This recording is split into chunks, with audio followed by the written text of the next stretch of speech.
Un tuffo nei giochi e nei divertimenti dei nostri nonni quando non esistevano PlayStation, computer o quant'altro, ma ci si accontentava della fantasia o di divertimenti costruiti con materiali poveri. Un viaggio nel passato non troppo remoto della nostra provincia, una storia che si sviluppa sull'onda del racconto dei nonni sollecitati dalla curiosità di un nipote.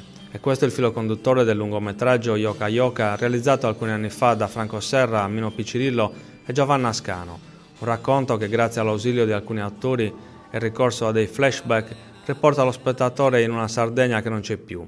Sicuramente più povera di quella di oggi, ma forse più felice e che soprattutto nelle giovani generazioni non aveva ancora perso la speranza di un futuro migliore. Girato a Oliena, all'Anaito Siniscola, il film Yoka Yoka mostra allo spettatore un mondo fatto di giochi che ormai sono rimasti solo nella memoria degli anziani e che rischiano di sparire definitivamente. Da Sabardofla a Lunamonte, da Sucaddo e Ferula a Supipiaiolo al Paradiso. Il documentario è stato al centro di un evento promosso dall'associazione Ibis di Nuoro. Nella sede del sodalizio in Piazza Assata sono state organizzate 2 proiezioni. Gli onori di casa sono stati fatti da Lisetta Bidoni, presidente di Ibis. All'incontro, oltre agli autori, hanno preso parte anche Massimina Puddu, insegnanti ed educatori. Alla proiezione del film è seguito un dibattito.